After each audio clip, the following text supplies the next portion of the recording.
It's like an overwhelming amount of feelings one has to feel on a day-to-day basis, especially when you have three that are on different parts of their roller coaster ride. So you have to segment your feelings like, oh, feel sad for that one. But hey, what happened to this one? So, so yeah. So I think it's no absence of feeling. It's like sometimes a little overwhelmed with how much you have to feel all the time for everybody. Welcome to the How It Feels to Be a Mother podcast, where we dive into the emotional complexities and varied experiences of motherhood. I'm your host, Sarah Broberg. This judgment-free zone is a place where mothers can express their authentic feelings and experiences as whole human beings. In each episode, we'll explore the catalyst question at the heart of this movement. How does it feel to be a mother? Through engaging discussions with mothers from diverse backgrounds from around the world, we'll explore the complexity of emotions along the continuum of motherhood. Join us as we speak with mothers from all walks of life, from those with infants to those with adult children, uncovering the vast emotional continuum of motherhood.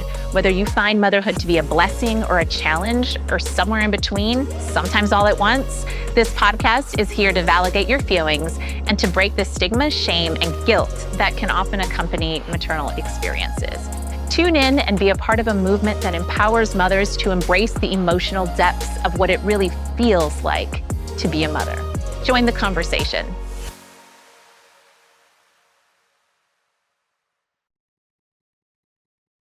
Welcome to today's episode of How It Feels to Be a Mother, where we dive into the emotional complexities of motherhood with our guest, Diana, a mother of three boys, ages 22, 24, and 26. She shares her candid insights on the ever-changing, never-ending journey of motherhood, from discussing the joys and challenges of raising children to contemplating the future and the eventualities of life. We explore topics such as the evolving relationship between parent and child, the impact of personal growth on parenting, and the profound realization of motherhood's permanence and its demands. Diana's reflections offer a blend of personal anecdotes and universal truths related to parenting, from family dynamics and personal development, the joys of seeing one's children grow, and the emotional depth that comes with this role, the lifelong journey of parenting, and the reflections about personal growth and the legacy we hope to leave for our children. I'm 54 and a girl, or she, and my children are he's, and they are 22, 24, and 26. Mm-hmm. Mm-hmm. And your relationship status? Married. Yep. Okay. Great. So here's the catalyst question. Are you ready? You've been waiting a while since I hung this in front of you. So the question is, how does it feel to be a mother? How does it feel? I would say it feels like hair. I love this. Say more. Well, I mean, it's always there. It's always changing. You always got to do something to it. You can't just let it go. Uh, but at the same time, it's so much a part of you that you actually don't feel it and always tend to it. And sometimes you do let it go because you don't necessarily feel your hair. Like it's in there, but you don't necessarily think of it every moment. It's kind of instinctive. It's just kind of there attached to you. And so it's both things. It feels really natural, like incidental, as much as it feels ever present and monumental. Mm. That's one of the best answers I've heard so far. Not completely unexpected. I love it. Does the way that it feels to be a mother for you feel like you thought it would? I don't know what I thought of it, to be honest. It's been so long. I've always known that I wanted to have children. I thought that I would have girls. But I don't know that it went beyond that. I had my children starting at age, I guess I was 28. Um, So I don't know if I had a fantasy, like a childhood musing around being a mother, except that I knew I wanted children and I just assumed I would have girls like me and my sister uh, growing up. Mhm. Um, I think at some point I realized that it was this never ending kind of thing. I guess at some point you feel like, whew, like for me, the baby stage was kind of like, a little bored with it.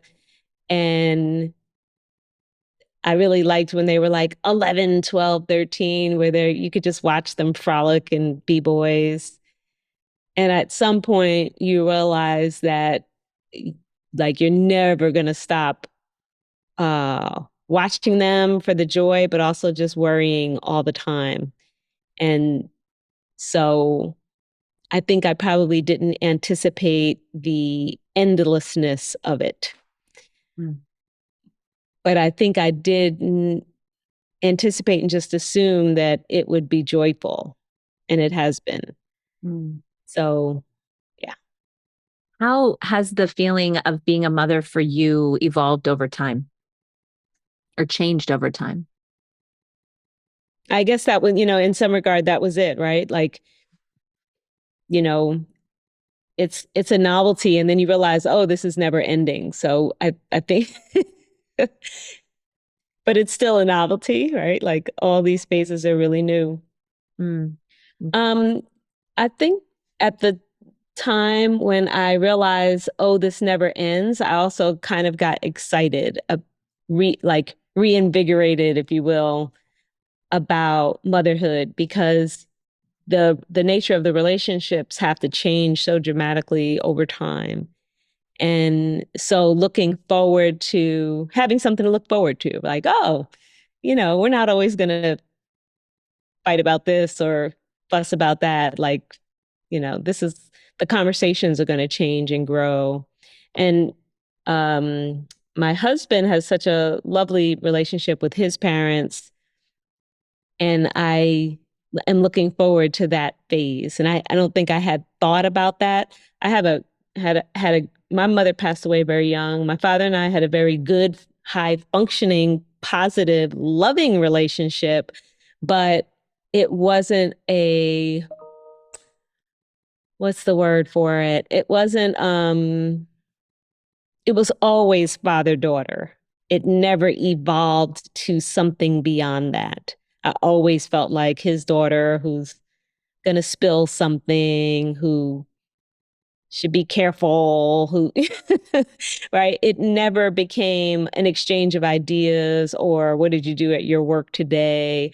Or how much do you like that boyfriend, right? Like, you know, he was old. He wasn't that much of an older dad, but he was an older dad, relatively speaking, and an old school one, right? Like we're now talking about another generation, right? He was born in 37. So the standards of behavior between men and women and older people and younger people were just altogether different, right? And so the kinds of things you can talk about or willing to talk about are just altogether different than they are now. And so when I see uh, Gadi Kai's relationship with his parents, I realize, oh, there's another way of being which I can look forward to.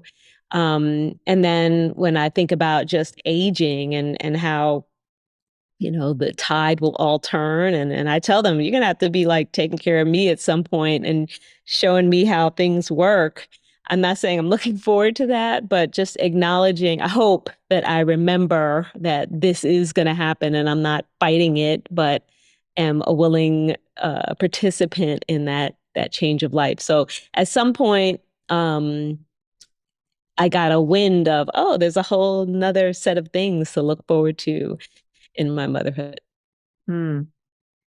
What is, for you, what is the favorite part about what it feels like to be a mom?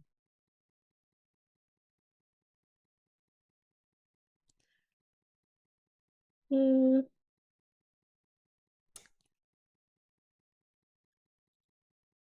I don't know. Maybe like,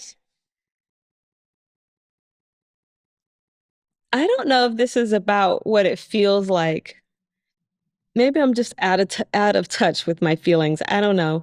But you do learn an awful lot about yourself through your children, and you see yourself in them, and they pick up your little habits, good, bad, or otherwise. And so I think part of what it feels like is this, you're always reflecting, always, right? Every time you see them, like you see yourself and you're like, don't do that, or do more of this. So there's this privilege because a lot of people don't have this in their lives. And I think it stunts their growth and maturity. But a lot of people don't have a reflection of themselves in their life, whether it's through their friends or parents or whatever. But I think you need that, or a kid, it doesn't always have to be a child, maybe it's a niece, but somehow there has to be some mirrors in one's life. And to have several of them is a great privilege, and it's a joy to see. There's certainly a sense of pride, like, yep, I made you. That's mine. I gave that to you. And then, then there's the reflection piece where you just have to think, okay, you got that honest, and I gave it to you, and you have to decide if you want to keep that. And um, so I think it just feels uh it feels like, so okay, so here's a real feeling.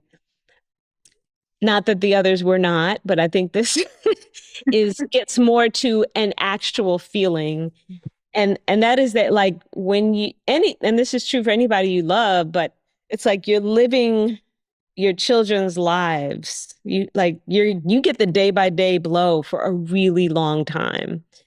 And if you're lucky, you keep getting the day by day blow for longer, right? But for years, you get the day by day, and the ups and the downs, and you're looking at the roller coaster, and it's ticking up and it's ticking down and it's swirling, and you have to live that for yourself, and then you have to live that with your children, and that feels really exciting when things are exciting, and it feels really sad when things are sad. It feels like all of those things. So I think it's not an absent of feeling. It's like an overwhelming amount of feelings one has to feel on a day-to-day basis, especially when you have three that are on different parts of their roller coaster ride. So you have to segment your feelings, like, oh, feel sad for that one, but hey, what happened to this one? So, so yeah. So I think it's no absence of feeling. It's like sometimes a little overwhelmed with how much you have to feel all the time for everybody. Like what you're hearing? We'd love your feedback. Please leave a review. Mm-hmm. Is there anything that concerns you about what it feels like to be a mom? No, not really. What surprises you? Um, so this doesn't, it's not that it surprises me. It's more like I see a dramatic difference between the way I feel and the way other mothers feel. So it doesn't necessarily come as a surprise to me, but it does make me think, I wonder why I don't feel like that.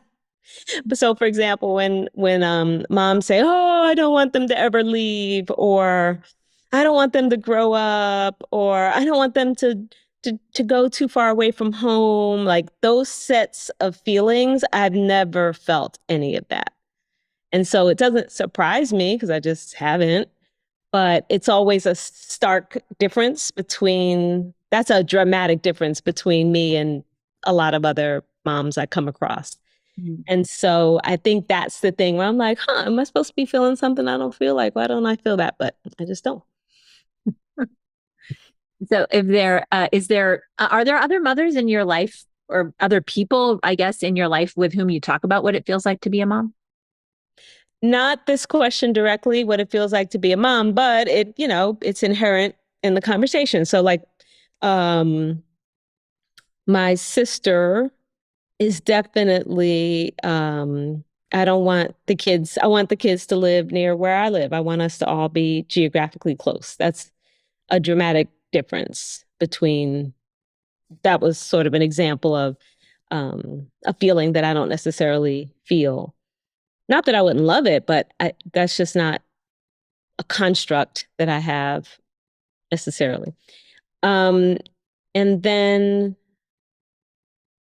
I have one of my best friends is also um, much more of a mother bear type person.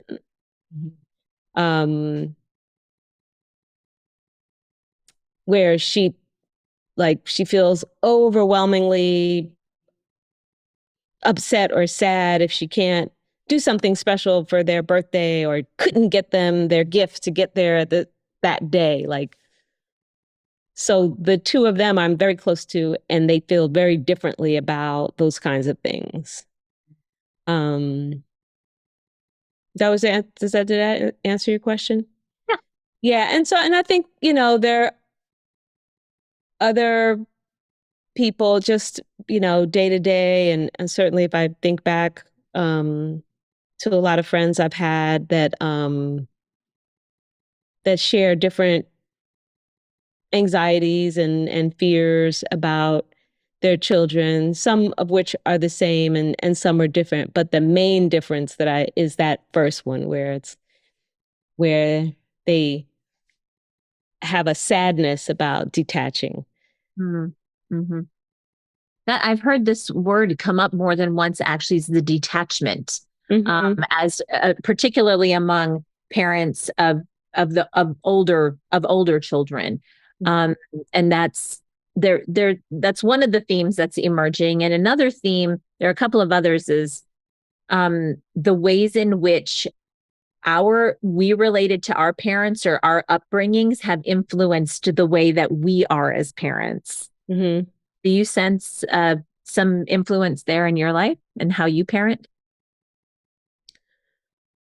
I think I parent pretty close to the way I was parented, pretty close, and have a fairly similar set of expectations, with the exception of, like I said, like I think my parents' generation was the don't talk about it and we don't discuss this. And, I'm not a very formal person.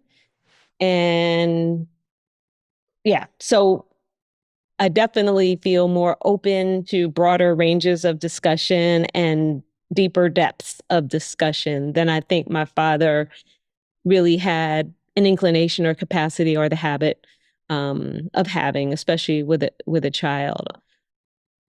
So, but other than that, I think pretty much in terms of values and day to day habits and the way to think of people in life. I mean, I don't think I've deviated too much from the way I was parented. I think it's pretty similar, actually. One of the other themes that's coming up is sort of this, particularly among parents who have older children, is this sort of parallel journey of like growth, that sort of as your children are kind of growing and figuring out who they are, you are also on a same journey. And maybe you've experienced something like that.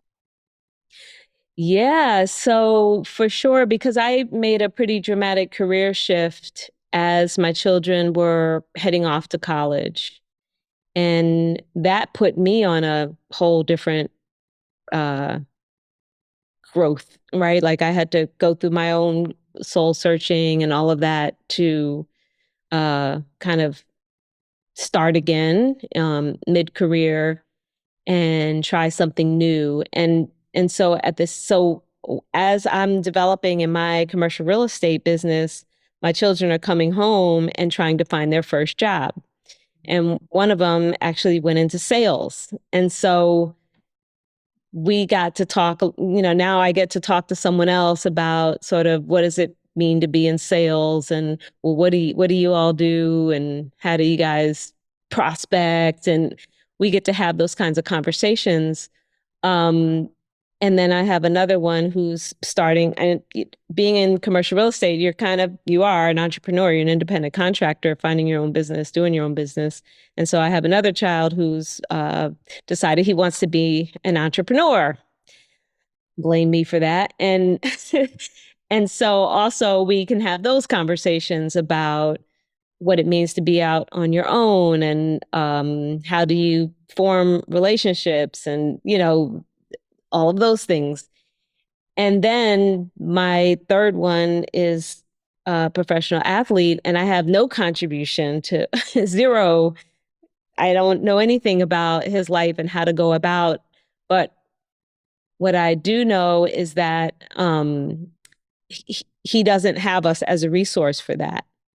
So, so I can be really clear. I have no idea how you need to do what you do. Like, you're on your own, buddy. Like, call somebody who you know, because we have no help for you whatsoever. And so that clarity can be really helpful. Like, don't look to us. We don't know anything about what you're doing and how you're gonna make it. All we can tell you is, save your money, and maybe you should go to college if things don't work out. Other than that, I don't know what to tell you. So, yeah, definitely, because I'm in this start again phase during the time when they are starting their lives as not a child, but as an adult who's responsible for it, I think it's been nice, because I've been humbled. And so I can literally say, you know what, I'm right where you are. I'm doing exactly what you're doing. I don't know, I'm doing my best just like you are. So I think that has been great. But also, and this goes to my reflection on my father not being that reflective, but also maybe it's just because he was maybe in his career, work was different for him than it is for us, both in terms of aspiration, potential. He had a government job, working for the water system that he was going to be in, whether he liked it or not. For his entire career, he was going to get a pension and he was going to take care of his family. Like, that was what he did. That's very different than the way we all have to go about our jobs, or that we were educated to do something else, right? To have some other options and to have a little more agency. All to say that I think, because we are professional people raising professional people, that puts us all in the rat race, if you will. And so it gives us this commonality around the career pursuit. And I think Garikai and I are both pretty reflective. And so we're eager to share those kinds of things with our kids and to kind of process them with them. And so we are a lot more inclined to share with them how we struggle and what we're fighting with, and to kind of give them some of the blow by blow as it's happening, where I think our parents did not do that. I think that they were just of a generation where they didn't. His parents are a little younger, but even they seem to have it all figured out and don't really give the blow. They really don't necessarily share. We have to pull it out of them to get the progression, or to know, was there any time when you weren't like, have it all? Like, did it ever look a little kooky? Mm-hmm.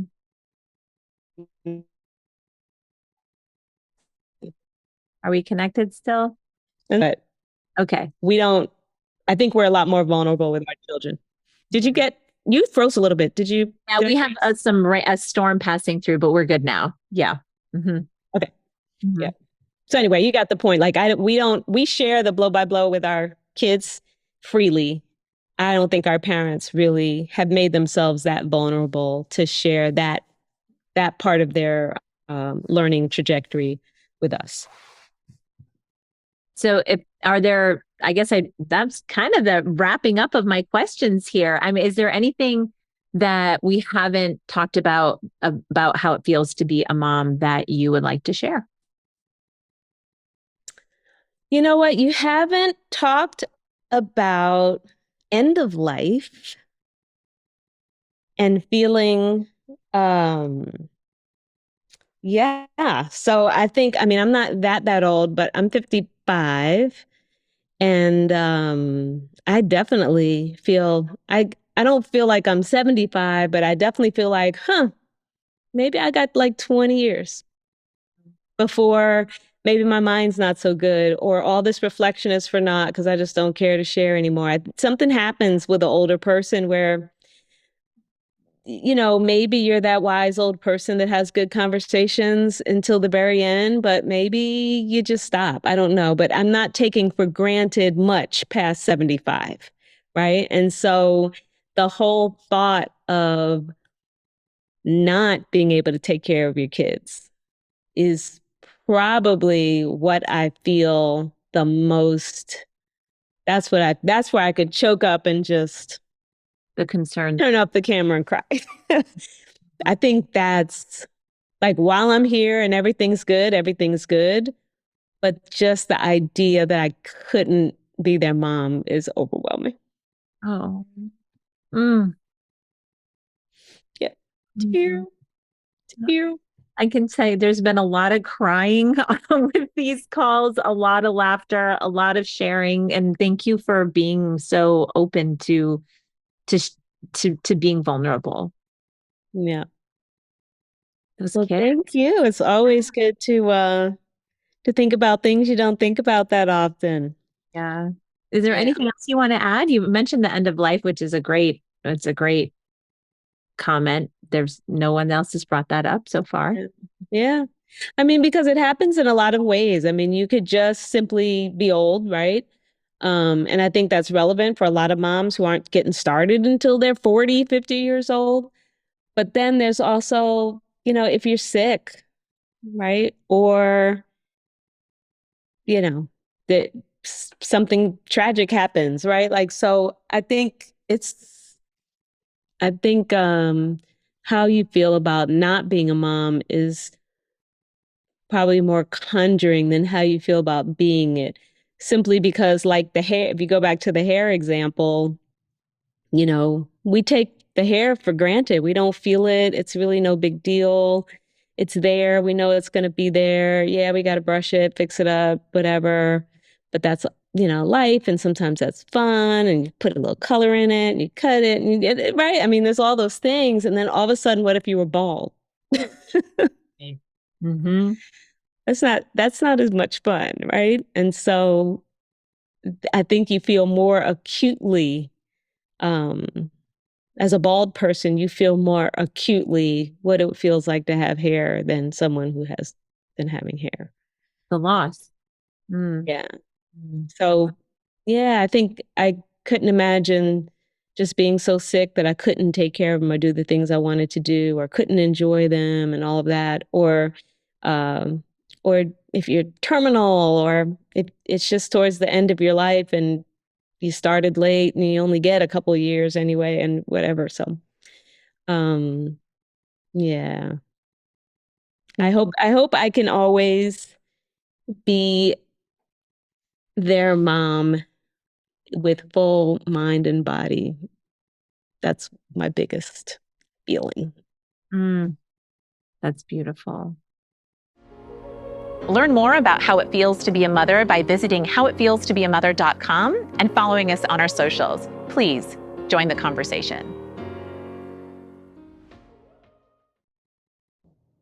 The views, thoughts, and opinions expressed on this podcast, including those of the host and guests, are their own and do not necessarily reflect the views of any entity they represent. Appearance on the program does not imply an endorsement of them or any entity they represent. The content presented is solely for general informational, educational, and entertainment purposes. The use of information provided on this podcast or materials linked from the podcast or website is at the user's own risk. It is not intended as a substitute for the advice of a physician, professional coach, psychotherapist, or other qualified professional. Users should not disregard or delay in obtaining medical advice for any medical or mental health condition they may have and should seek the assistance of their healthcare professionals for any such conditions.